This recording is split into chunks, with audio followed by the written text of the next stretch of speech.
एक बार की बात है, समय की किताब खुली और आर्यन और लवीना निकल पड़े इंसान की सबसे अनोखी और लंबी यात्रा पर। ये यात्रा थी गुफाओं की ठंडी दीवारों से शहरों की चमकती रोशनी तक, आग की पहली चिंगारी से आकाश में उड़ते रॉकेट तक और आदि मानव से आधुनिक मानव तक। जैसे ही समय का दरवाज़ा खुला, दोनों पहुंच गए लाखों साल पीछे, जहां धरती नई थी, हवा साफ थी और इंसान अभी इंसान बनना सीख रहा था। चारों ओर घने जंगल थे, खुला आसमान था और धरती पर हर कदम एक संघर्ष था। यहीं रहते थे हमारे सबसे पुराने पूर्वज।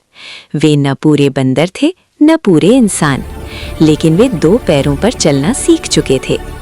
इन्हें कहा गया ऑस्ट्रेलोपिथेकस।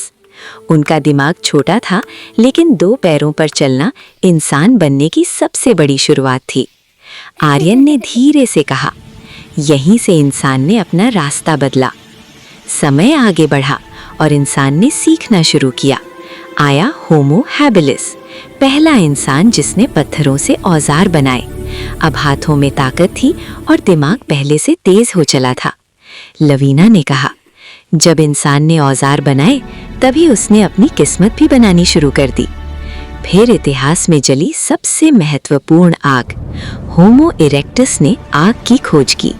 अंधेरा कम हुआ, ठंड से बचाव हुआ और इंसान ने खुद को और अपने परिवार को सुरक्षित करना सीखा।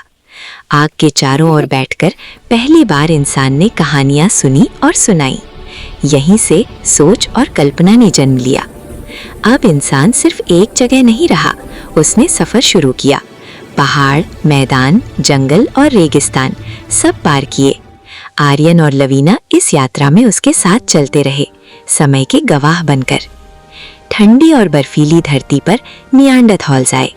वे ताकतवर थे, लेकिन उनके दिल में भावनाएं थीं। वे परिवार को समझते थे, बीमारों की देखभाल करते थे और अपने मृतकों को सम्मान देते थे। लवीना ने भावुक होकर कहा, इंसान ताकत से नहीं, भावनाओं से इंसान बनता है। फिर जन्म हुआ होमो सेपियंस का, यानी हम। अब इंसान बोल सकता था, सोच सकता था और सपने देख सकता था। गुफाओं की दीवारों पर पहली कलाएं बनी और इंसान ने अपनी कहानी खुद लिखनी शुरू की। धीरे धीरे शिकार से खेती तक का सफर शुरू हुआ। नदियों के किनारे गांव बसे, खेती ने स्थिर जीवन दिया और इंसान ने भविष्य की योजना बनानी सीखी। गांव शहर बने, शहर सभ्यताएं बने, पहिया, लेखन और कानून आए और इतिहास ने अपना आकार लेना शुरू किया। आज इंसान मशीनों से बात करता है, मोबाइल से पूरी दुनिया देखता है और धरती से निकलकर अंतरिक्ष तक पहुंच चुका है। आर्यन ने शांत स्वर में कहा, इतनी तरक्की के बाद भी इंसान की असली परीक्षा अभी बाकी है। लवीना मुस्कुराई और बोली, ज्ञान तभी सुंदर होता है जब वो धरती, प्रकृति और हर जीव की रक्षा करे। ये कहानी सिर्फ कल्पना नहीं है, ये विज्ञान और इतिहास की सच्ची यात्रा है। ऑस्ट्रेलोपिथेकस से होमो सेपियंस तक और भविष्य की ओर बढ़ते कदम तक। समय का दरवाजा बंद होने लगा, लेकिन आर्यन और लवीना जानते थे ये अंत नहीं है, क्योंकि इंसान की सबसे बड़ी खोज आज भी जारी है और वो खोज है एक समझदार, दयालु और बेहतर इंसान बनना।